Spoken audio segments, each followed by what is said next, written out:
Chicago's South Side. These streets are home to some of the most dangerous gangs in America. Last year, there were more murders here than in any other city in the United States. What I be rapping about, we don't be lying about this. You rapping about what the living out there, you know what I'm saying? Right. Deeper than rap, really. What would you call that movement? So we call it drill music. Okay. Drill music. Okay, cool. How you all hyped up and just no doubt. ready to go crazy. A lot of niggas do this shit for YouTube views and all this shit. We trying to eat, we got killers to real, feed. man. Body's dropping. Chicago drill has had a bigger impact on gangster rap and street culture in general than anything else in the last quarter century. For better or worse, a lot of the trends across hip-hop in the present day originate from this time period.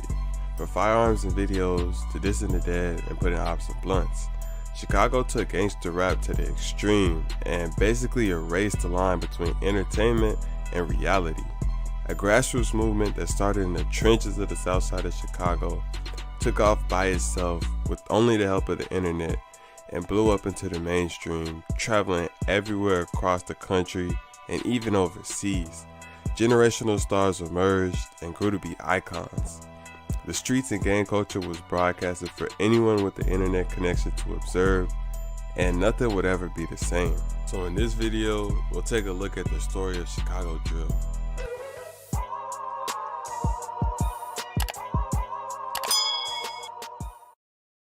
Drill started in the early 10s, but the sound that would end up making its way into Chicago to become drill started in Atlanta in the late 2000s. In the years leading up to this time period, Gucci, Jeezy, and T.I. had popularized trap music. In the late 2000s, the popularization of FL Studio was changing the way beats were made and allowing producers to program hi-hats and snare rolls faster than it was possible to play by hand. And as the years went by, these techniques would become more and more popular.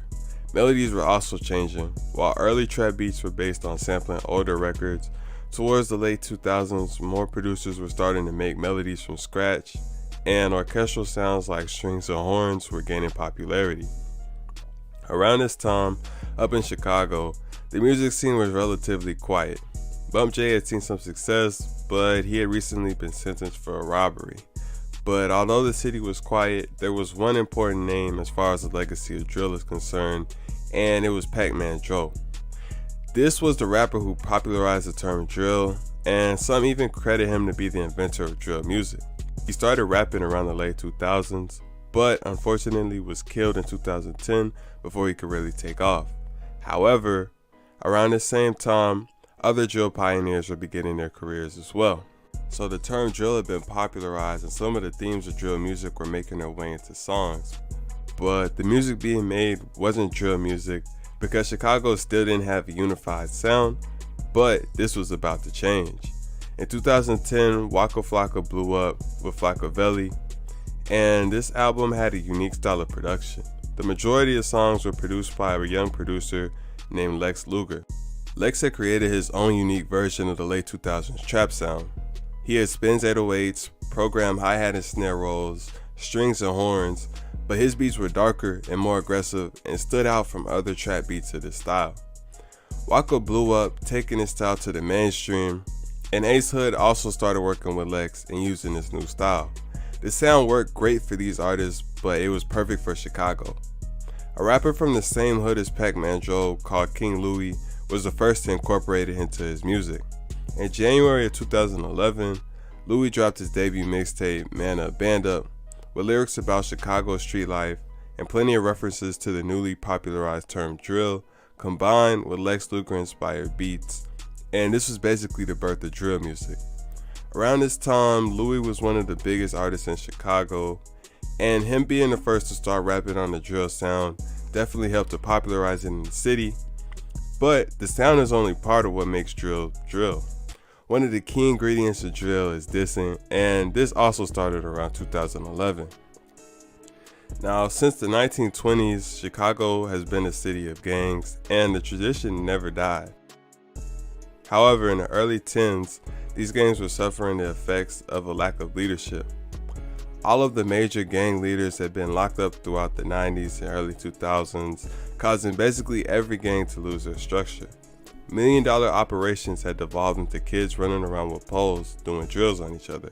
The late 2000s was also the start of one of the dumbest trends to ever hit the streets. Rival gangs decided to take their beef digital and gangbang through the internet on websites like Facebook and MySpace.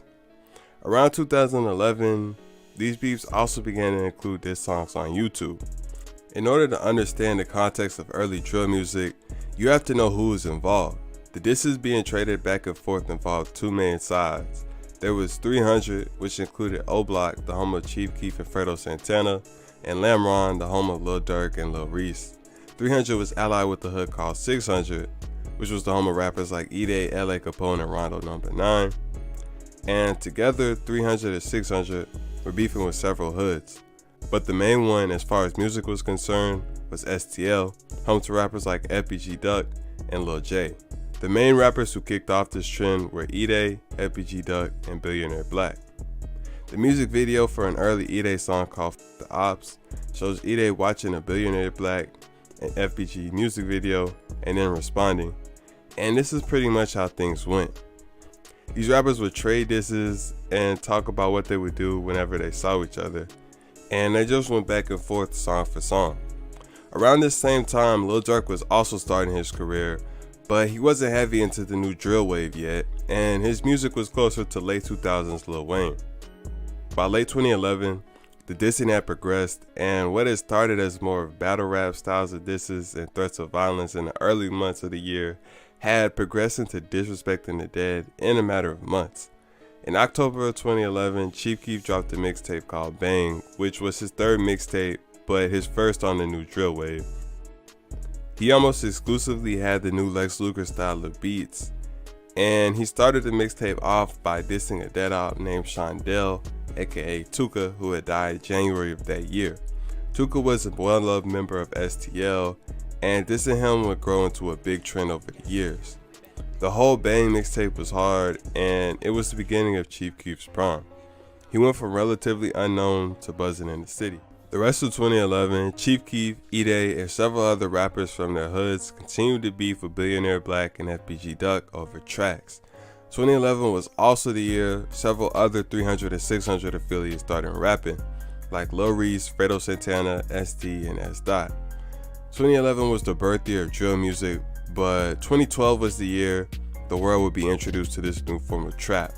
By 2012, the sound Chicago had borrowed from Waka Flocka and Atlanta was starting to evolve more into the distinct Chicago drill sound known across the world today.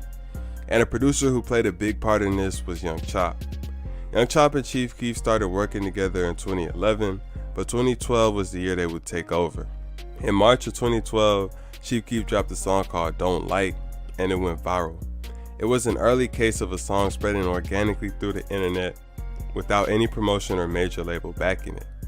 The song went everywhere, and it got even bigger when Kanye hopped on the track to make a remix with Jadakiss, Big Sean, and Pusha T. 6 months later, Keef followed this up with Love Sosa, which went on to see even more success, and in December, he dropped his debut album, Finally Rich. The whole 2012, Chief Keef was elevating to become one of the biggest stars in rap, and his rise put a spotlight on the entire city that many artists would end up benefiting off for years to come. Lil Durk, who had already established himself before Keef blew, began to see even more shine, and it was during this year that he dropped his iconic track, L's Anthem. Fredo Santana and Lil Reese also found themselves with plenty of new fans, and as a result began taking their careers more seriously and dropping more music. Other 300 and 600 associates saw boosts in their career, and Ops of 300 and 600 did as well. FBG Duck and Billionaire Black continued trading diss songs with their 300 and 600 rivals, and more fans were tuning in. 2012 was also the year another FBG member named Lil J started rapping and joined alongside his fellow members, and in the future, he would become one of the biggest voices on his side. This same year, another beef made its way into the music. These days, Lil Durk is known for constantly dissing, but up into 2012, he actually wasn't dissing his ops, and anything he said was general. He wasn't mentioning specific people or gangs he was beefing with. But all this changed when he dropped L's Anthem, and dissed two of Lamron's biggest rival hoods called Brick Squad and Wiggle World. The song blew up and made it all the way to the radio, and one of Lil Durk's ops ended up hearing it and wasn't a fan. A kid named Lil Jojo, who was a member of Brick Squad, decided to respond with a diss aimed at the whole 300 called 300K. This added more fuel into the fire of the Battle of Drill that had started in 2011 and united all the hoods beefing with 300 and 600, but unfortunately, Jojo didn't live long enough to see the benefits, and in September of 2012, his life was taken.